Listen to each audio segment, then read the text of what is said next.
Everyone's talking about China as one of the world's top travel destinations, but with so much on offer, it's hard to know where to begin. Now you can follow a group of Lonely Planet authors as they hit the road to discover the best that China has to offer. Caught in Yangcheng Lake and tied personally. Head chef now. In this episode, they get a taste of the food that built a nation.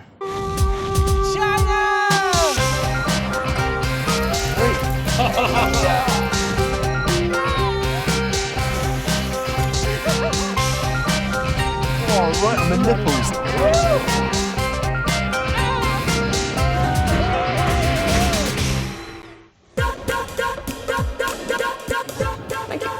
China's cuisine stretches back over 400,000 years, so this is a country that spent a lot of time getting the recipe just right. Eating here is steeped in symbolism and ritual. In fact, the Chinese are so serious about maintaining the yin and the yang in their cooking that Confucius was once quoted as saying he'd rather starve to death than eat with the wrong soy sauce. Travel across this vast land though and you'll soon discover that its cuisine is as varied as its geography. Each region has its own unique style and signature dish, and in the nation's capital that dish is Beijing duck. We sent Lonely Planet author Daniel McCrohan off with a bicycle pump and asked him to discover the secrets of China's most famous meal.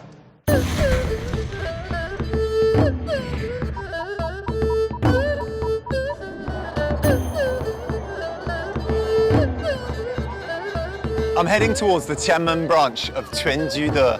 This is the mecca for Beijing roast duck aficionados. And I'm hoping to meet a couple of master chefs who are going to help me crack the code for how to cook the most authentic Beijing roast duck. Beijing duck, also known as Peking duck, has headlined imperial court menus from as far back as the 12th century. Its fame and popularity spread to the commoners more than 200 years ago, when royal chefs began to set up their own restaurants, and it's been popular ever since. The 150-year-old Quanjude restaurant serves up to a staggering 5,000 duck dishes per day. Wow, we're entering the Quanjude Hall of Fame. Pele's been here, Fidel Castro. If it's good enough for these guys, it's good enough for me.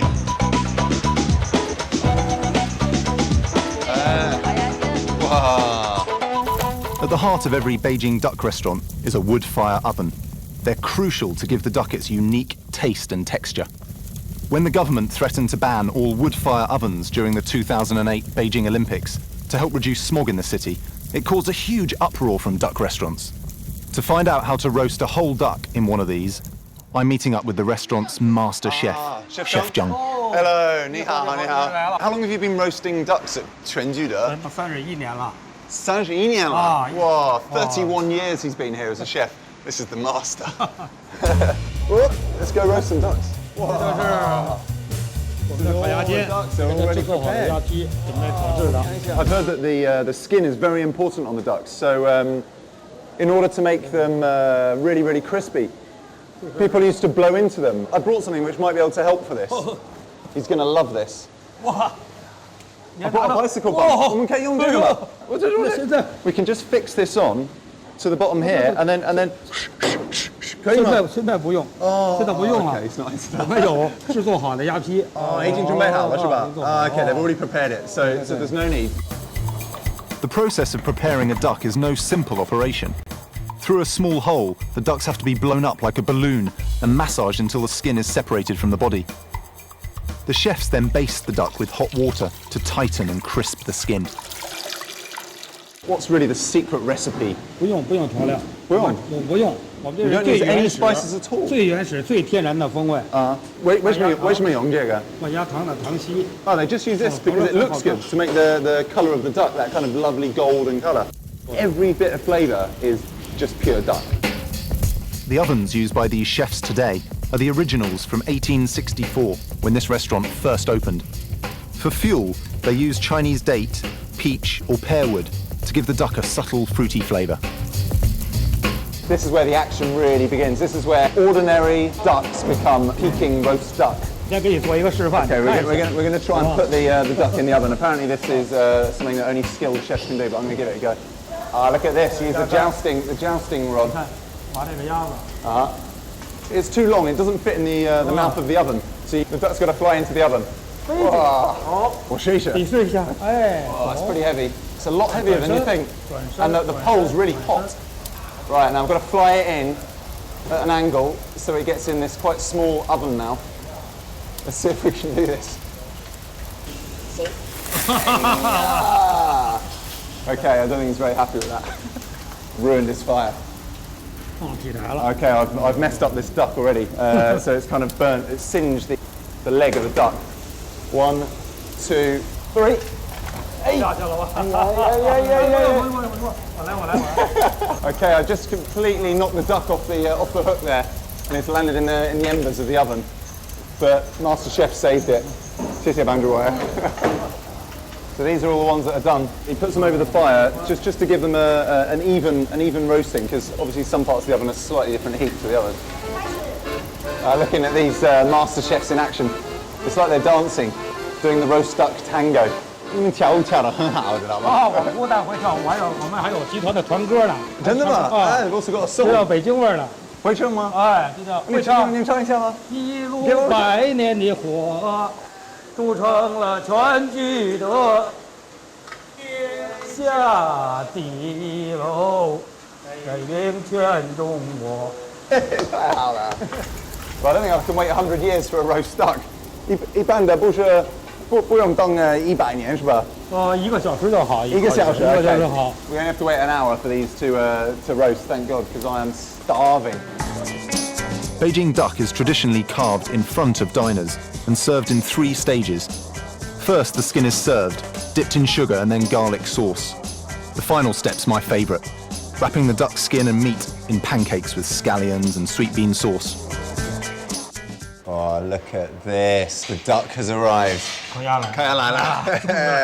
looking forward to this. Amazingly, these master chefs will carve 120 slices from each whole duck. Okay. Yeah, there we go. 3 pieces of duck meat. Fold it that way. Not bad. I don't know if I can get this in my mouth. Absolutely delicious. How good is this? I'm in the best roast duck restaurant in Beijing with 2 master chefs eating authentic Beijing roast duck.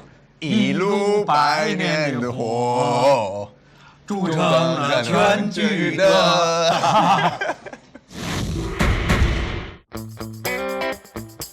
In Shanghai, the locals source their favorite food from the Yangtze River Delta and the East China Sea. No marine life in these parts is safe from being plucked from the water and popped in the steamer. Eels, abalone, shark's fin and jellyfish all receive top billing, but there's one enigmatic dish that the locals prize above all others. Lonely Planet author Marika McAdam goes trawling for answers at the Tongchuanlu wet market.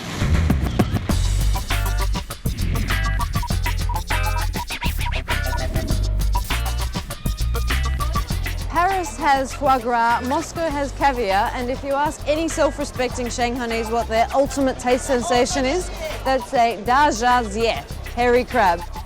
It might not sound like something you want to put in your mouth, but I'm about to meet a foodie who's going to try to convince me otherwise. Hairy crabs are freshwater crabs native to East Asia and can be found from the southern Fujian province of China to as far north as Korea. The tastiest ones are believed to live in the Yangtze River, where it empties into the sea at Shanghai. The city's proximity to Crab Central means that places like Tongchuanlu Market are always well stocked. This is where I'm trying to find local culinary expert Christine Liu, who's agreed to help me get to grips with this hairy crustacean. Christine! I finally found you. Oh, you didn't get lost, did you?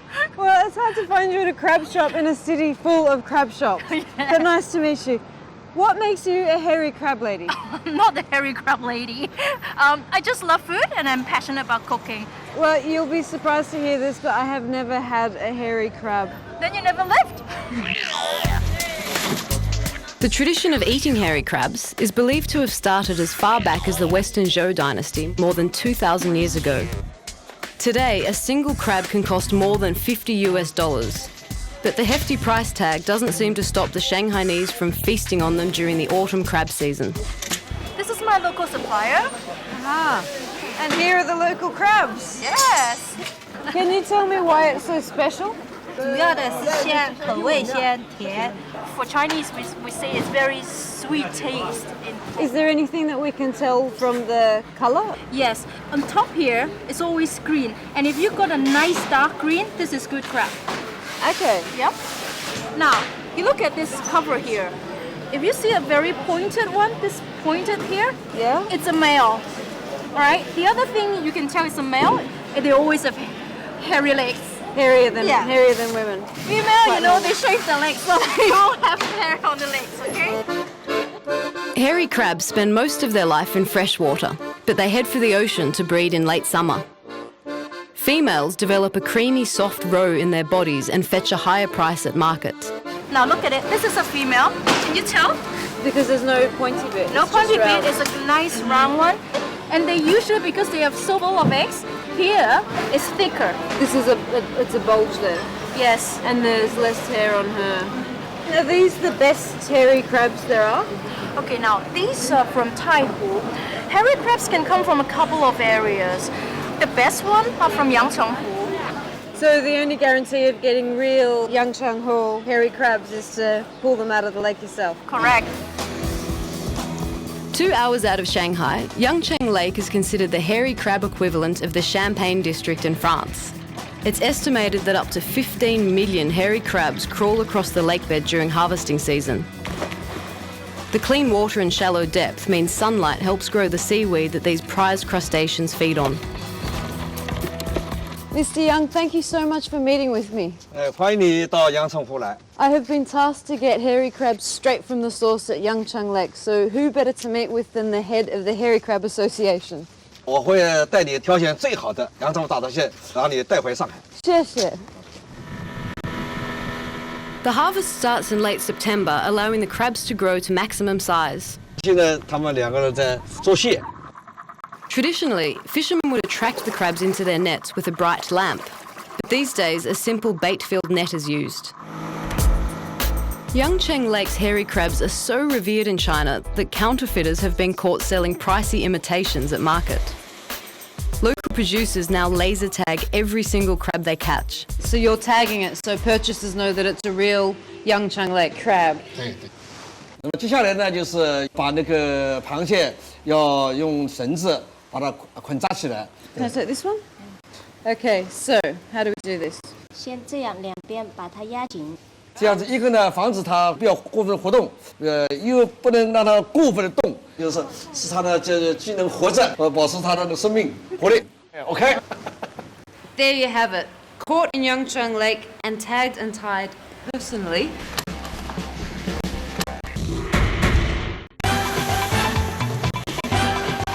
The Chinese have a long-standing love affair with local ingredients, but there's one foreigner that gets them all hot under the collar. The chili was introduced to China in the 1500s by Portuguese and Spanish traders, and it sparked a reinvention of regional cuisine. China's south and west embrace the fiery pepper with a vengeance. Lonely Planet author Daniel McCrohan sweats it out on the hunt for a red-hot favourite.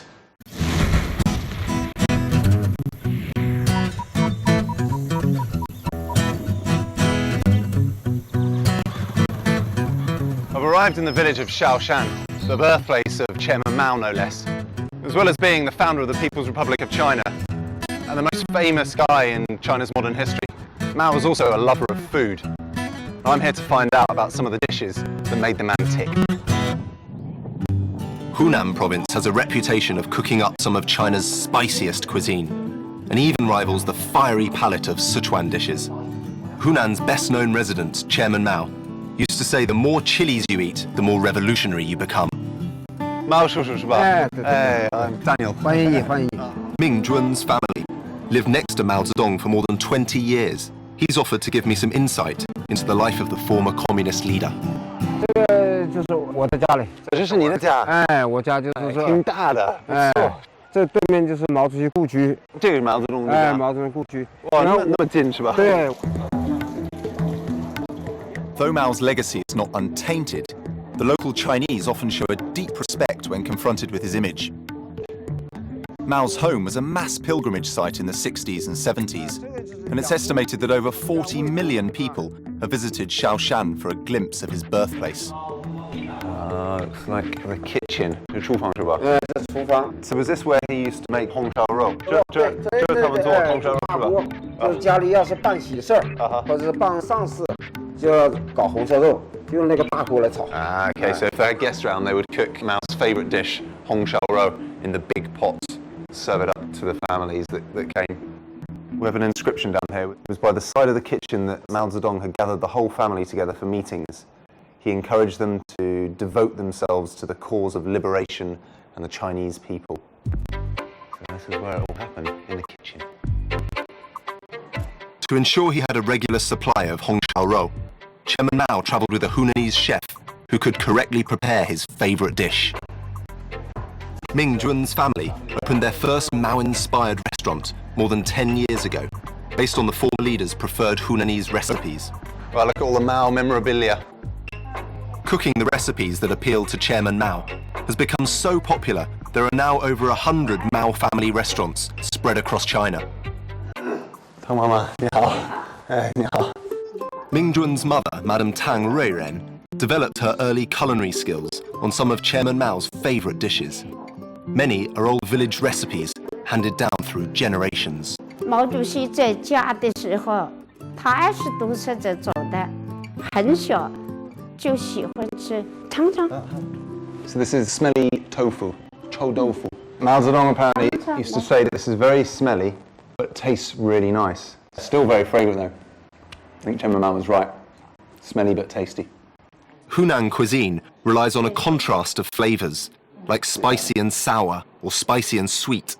The dishes all share a distinct fiery taste created from fresh chilies. 它还有红烧肉，你试一试。红烧肉，毛主席说的，吃红烧肉不老子， Very juicy. 好不好吃啊？好吃，是好吃。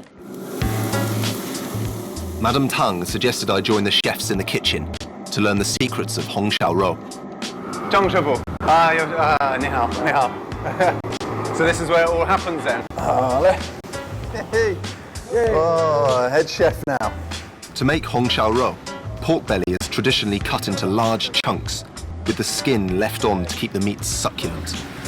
It's then plunged into boiling water to partially cook the meat. This is the special sauce that they put on. It gives the Hongqiao Rou a kind of reddy colour. The sauce is a simple mixture of caramelized sugar and Chinese rice wine. Ginger, star anise, chilies and cassia bark are added for extra flavour. They do this for at least an hour while this is cooking. I'm going to go and check out Mao's museum. We'll come back and try this later.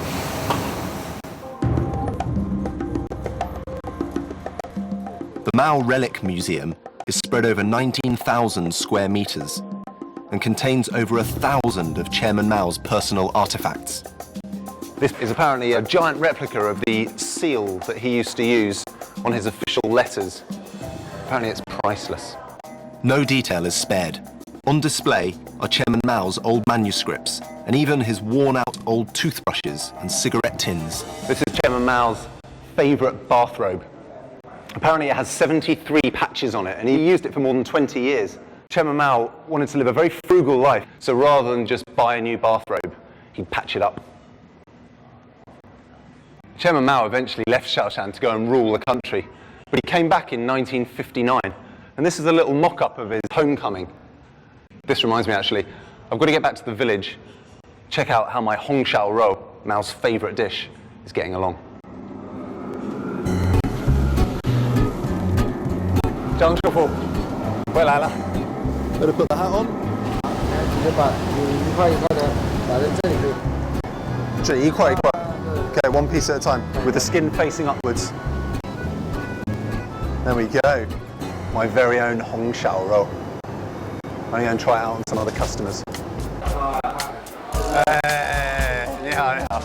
I want you to try out my very own Hongqiao Rou. 你们先尝一尝。那个味道怎么样啊？很好吃，是吗？哎呀 ，taste just like it should do. Very good. Even though I do say so myself. It's been interesting to see how this traditional recipe has gone from the mud hut villages to being served in a top restaurant like this, to a table full of VIPs. I'm just relieved they all liked it. Have a look. It's a table full of happy customers.